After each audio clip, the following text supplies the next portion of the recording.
वृंदावन की एक कथा हमें बहुत याद आती है। वृंदावन में एक संत के मुख से हमने सुनी थी। वृंदावन में महाराज जी एक संत रहते थे जिन्हें जज साहब कहते, नाम था उनका जज साहब। लोग ने जानते ही थे जज साहब के नाम से। जज साहब आ गए, आओ आओ आओ, जज साहब आ गए, विराजो विराजो विराजो। तो किसी ने पूछा इन्हें जज साहब क्यों कहते? वो महात्मा घूमते रहते थे। तो एक साधु बोले दरअसल इनको जज साहब इसलिए कहते हैं कि कुछ दिन पहले ये जज ही थे, अब साधु बन गए। साधु कैसे बन गए? बोले क्या हुआ, दक्षिण भारत में एक गांव में एक कस्बा था, गांव नहीं कस्बा, एक कस्बे में एक अदालत थी छोटी, दक्षिण भारत में। दक्षिण भारत में एक स्थान है तिरुवल्लम, वहां पर एक छोटे से कस्बे में ये जज के रूप में पदस्थ थे। वहीं गांव में एक बगल में गांव था, कस्बा से लगा हुआ, गांव में एक रघुनाथ जी का मंदिर था। रघुनाथ जी के मंदिर में पुजारी जी रहते थे, एक भोला भक्त रहता था जिसका नाम ही था भोला भगत। उसको सब लोग भोला भगत कहते। उससे कोई कुछ पूछे कि भाई ये ऐसा कैसा, बोले रघुनाथ जी जाने। उससे कोई पूछे भाई गांव में तुमने किसी को देखा, तो कहते थे रघुनाथ जी जाने। सब बात रघुनाथ जी पर छोड़ देता। बड़ा अटूट निष्ठा, देखना, विश्वासम फलम दायकम। एक बार उस भोले भगत की बेटी की शादी का समय आया। तो दो बेटा थे, एक बेटी। भोला नाम तो गांव वालों ने रख दिया था। तो बेटों ने कहा पिताजी बहन का विवाह करना है, संपत्ति है नहीं है, आप एक काम करो, गांव के नगर सेठ से उधार उठा लो, बाद में हम मेहनत करेंगे, मजदूरी करेंगे, चुका देंगे। ठीक है। गांव के अमीर सेठ से पुराना जमाना 800 रुपया उधार लिए, उधारी पर, और चुकाने की बात तय हुई।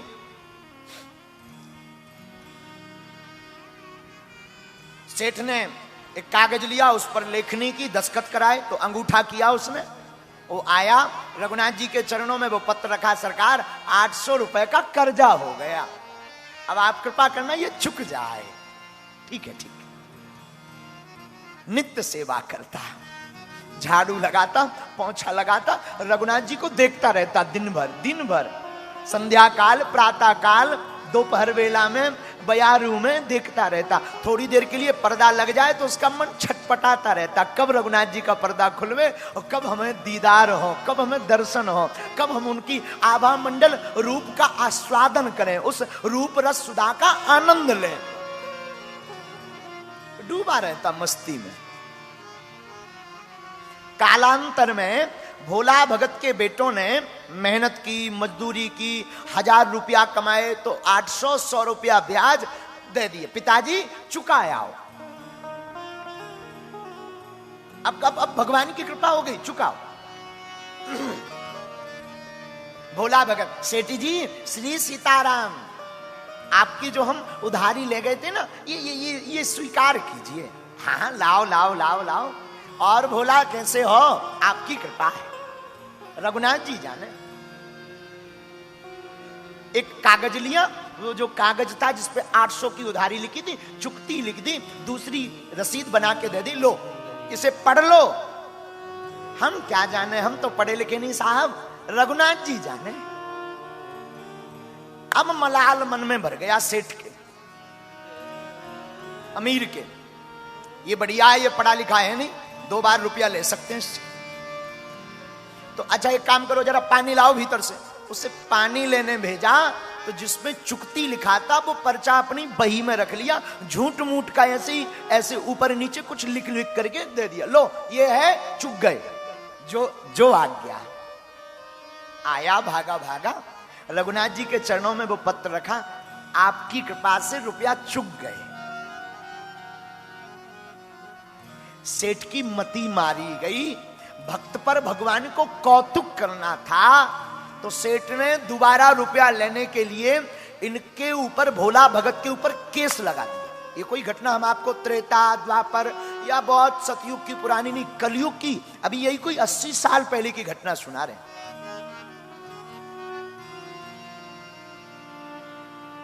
और वो केस इन्हीं जज साहब की अदालत में गया। तो जज साहब ने बुलवाया, तो अदालत में वह भोला भगत हाजिर हुआ। भोला भगत हाजिर हुआ तो जज साहब ने पूछा, क्यों भाई आपने सेठ जी के रुपया लिए? जी सरकार। जी हुजूर, हमने रुपया लिए। अच्छा, तो आपने चुकाए नहीं? सरकार, हमने चुका दिए, ब्याज सहित सूद सहित चुका दिए। लेकिन सेठ जी ने तो अपने वकील से कहलवाया कि आपने रुपया नहीं दिए। अच्छा, एक बात बताओ। भोला भगत रोने लगा, सरकार हमने तो चुकाए हैं। चलो चलो, रो मत। आपने जब रुपया दिए तब कोई वहां था तीसरा? बोले हुजूर, और तो कोई ना नहीं था, रघुनाथ जी और हमारे और सेठ जी के अलावा कोई चौथा नहीं था। जज साहब को लगा रघुनाथ जी कोई गांव का आदमी है, तो गरीब दशा देखकर, शरीर की दशा देखकर, अच्छा ठीक है तुम जाओ, दोबारा फिर गवाही होगी, फिर आना। तो अपने ही रुपयों से जज साहब ने एक संबंध निकाला रघुनाथ जी के नाम से। डाकिया संबंध लेकर के गांव में आया। अब भगवान की ऐसी कृपा कि उस गांव में रघुनाथ नाम का कोई व्यक्ति नहीं। तो किसी ने कहा कि यहां पर रघुनाथ नाम से तो कोई नहीं रहता, पर रघुनाथ जी का एक मंदिर है। तो वो पत्र पहुंचाने वाले ने कहा कि वही मंदिर ही बताओ, वहीं दे आए। मंदिर में पुजारी जी बाहर बैठे बैठे सीताराम सीताराम सीताराम सीताराम जप रहे थे, बड़े भावपूर्वक सीताराम नाम का कीर्तन कर रहे थे। तो कहा कि रघुनाथ जी का मंदिर यही है? पुजारी जी ने कहा हाँ मंदिर तो यही है, ये संबंध आया है, हस्ताक्षर करो। अब पुजारी जी ने सोचा कि जब भगवान ने संबंध बुला ही लिया तो हम क्यों रोड़ा बने। उन्होंने लिए सो हस्ताक्षर कर दिया। उन्होंने लिया सो राम जी के चरणों में संबंध रख दिया। राम जी की तरफ देख के बोले, सरकार आज तक फूल माला पुष्प वस्त्र बहुत आए, आपके पास संबंध पहली बार आया होगा, इसे भी स्वीकार करो। और संबंध को जैसे ही रखा तो बाद में के उस केवट भोला से पूछा कि भाई भोला एक बात बताओ, तुमने रघुनाथ जी का नाम क्यों लिखवाया? तो भोला भगत बोला, हमारा इनके अलावा है कौन, हम किनका नाम लिखवाएं? अब तो आंखें भर आई भोला की। भोला को पूरी बात पता लगी, पुजारी जी को पता लगी। तो संबंध में लिखा था अमुक तारीख को उपस्थित होना है। अब तो हाथ जोड़कर भोला रोने लगा, प्रभु की तरफ देखे, हरि बिना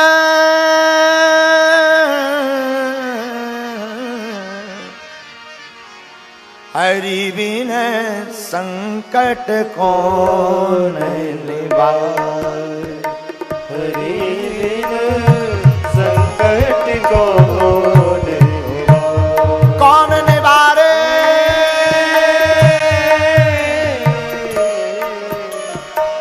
कौन निवारे, कौन निवारे।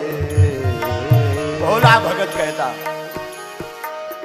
हरि बिन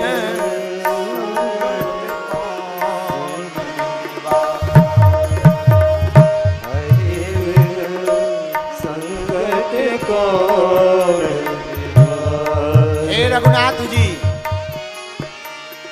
साधनहीन मलिन दीन में, साधनहीन मलिन दीन में, जाऊं के ही के द्वारे,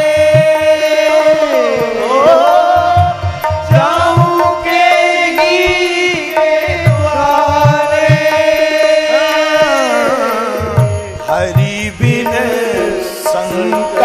कौन निवारे, हरि बिन संकट कौन निवारे।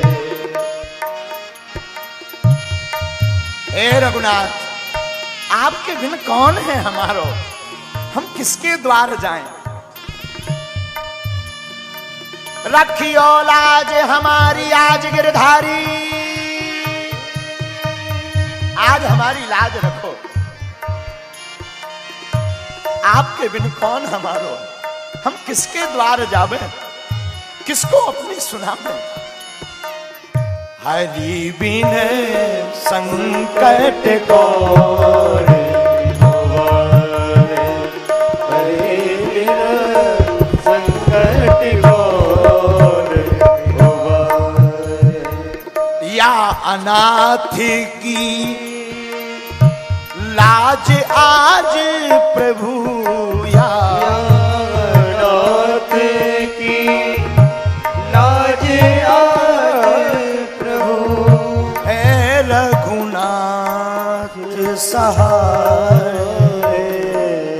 हाँ, है रघुनाथ सहारे, हरि बिन संकट कौन निवारे, हरि बिन संकट कौन निवारे, हरि बिन संकट कौन निवारे। भोला भगत रोने लगा, आंखों में झरझर आंसू बहने लगे। समय आ गया जिस दिन गवाही प्रस्तुत होनी थी। एक दिन पहले ही भोला भगत को पुजारी जी ने कहा कि तुम चले जाओ, दूर का मामला है, पहुंच नहीं पाओगे, तुम जाओ, आगे जाओ। उसने अपना कपड़ा पड़ा लिया, अपना सामान लिया, भगवान रघुनाथ जी की तरफ देखा, प्रणाम किया, आंखों में आंसू भरे, दीनहीन बेचारा कपड़ा लेकर के चला गया। एक दिन पहले ही दूर का मामला, रात भर अदालत के बाहर सोता रहा। सुबह हुई, प्रातः काल हुई। आज पुजारी जी ने रघुनाथ जी का दिव्य श्रृंगार जल्दी कर दिया, सुबह शीघ्र जल्दी भगवान को स्नान ध्यान करवाया, पूजा पाठ की, वस्त्र पहनाए, तिलक चंदन लगाया और कहा सरकार आज आप पहली बार बाहर जा रहे हो, मूर्ति की पूजा करके पहली बार बाहर जा रहे हैं, जल्दी भोजन बनाया, भूखे रहेंगे, वहां पता नहीं अदालत में कितना टाइम लगेगा। और आंखों में आंसू भर के पुजारी जी बोले याद रखना उस भोले भगत का आपके अलावा कोई नहीं है, और सब है, आपके अलावा कोई नहीं है, आप भूल मत जाना। आहा, जैसे ही भोला भगत अदालत प्रारंभ हुई और जैसे ही जज साहब कुर्सी पर बैठे तो फाइल उठाई और फाइल उठा करके केवट भोला भगत को बुलाया तो वो कटघरा में आकर खड़ा हो गया। और जैसे ही कटघरा में खड़ा हुआ तो जज साहब ने पूछा, हाँ भाई भोला भगत जी कहाँ हैं तुम्हारे रघुनाथ जी, गवाह कहाँ हैं? हाथ जोड़ के बोला वो तो सब जगह हैं, यहीं कहीं होंगे, सब जगह यहीं कहीं होंगे, बुलवाओ। जज ने चपरासी से कहा, हाँ भाई बुलाओ जरा रघुनाथ जी को। रघुनाथ हाजिर हो, रघुनाथ हाजिर हो, हाजिर हो रघुनाथ, ऐसे 3 नारे जो लगाए हैं। तो चपरासी बाहर तक आया और चिल्ला करके बोला, रघुनाथ हाजिर हो, रघुनाथ हाजिर हो, रघुनाथ हाजिर हो, ऐसे 3 नारे जो लगाए हैं। चाल लटपटी सी, एक वृद्ध सी झुकी सी देह, दुपटी फटी सी शीस, बांधे धर धाए हैं, हाथ में छड़ी माह तुलसी की ही माल, माथे पर रोली चारू चंदन चढ़ाए हैं। साहब के सामने विनीत जू चपरासी के साथ आज रघुनाथ जू गवाह बनकर आए।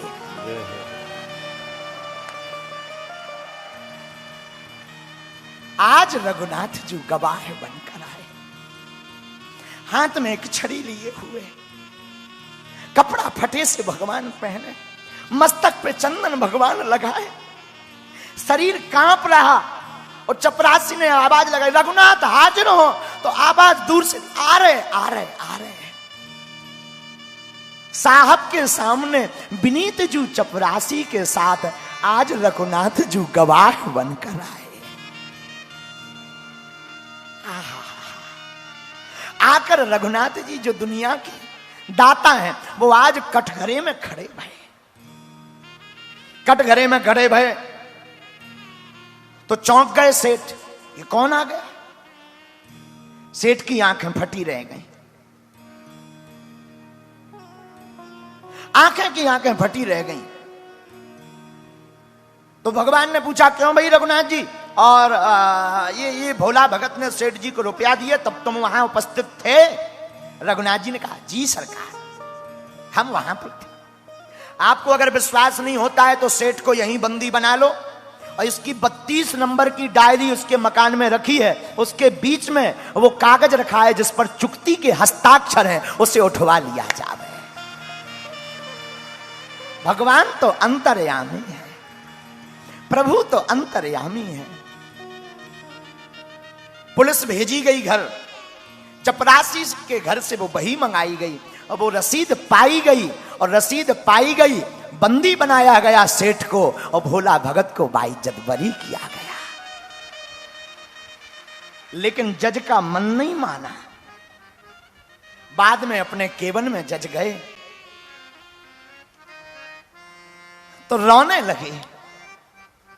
आखिर भैया ये रघुनाथ जी कौन है? भोला भगत को बुलाया, बोले वो तेज, वो आभा हमने आज तक नहीं देखी, ये रघुनाथ जी को तुम जानते हो? तो भोला भगत ने कहा, हमारी तो रोज की पहचान है। अच्छा ये रघुनाथ जी कहां रहते हैं? बोले जहां हम रहते हैं। तो जज ने कहा, तुम कहां रहते? बोले जहां रघुनाथ जी रहते हैं। अच्छा तो ये रहते कहां? बोले मंदिर में। अच्छा ये पुजारी हैं? बोले नहीं। तो इन्होंने मंदिर बनाया? बोले मंदिर भी नहीं बनाया। फिर बोले कौन है ये रघुनाथ जी? बोले जिनका मंदिर है वही रघुनाथ जी है। और जैसे ही इतना कहा तो शिव शारद नारद शेष गणेश के नहीं ध्यान में आते रहे। सोई आज विनीत अदालत में केवटवा के गवाह कहाते रहे। सुख धोख उतर से दियो को भयो, दुख नाहिन जो तज जाते रहे। जज साहब की आंखों में आंसू आ गए। लोगों ने पूछा, तुम रो क्यों रहे हो? बोले एक गुनाह हो गया। क्या? कुर्सी पे बना जज बैठा रहा, जगदीश से खड़े समझाते रहे। कुर्सी पे बना जज बैठा रहा, जगदीश खड़े समझाते रहे। मैं कुर्सी पे बना जज बैठा रहा, जगदीश खड़े समझाते रहे।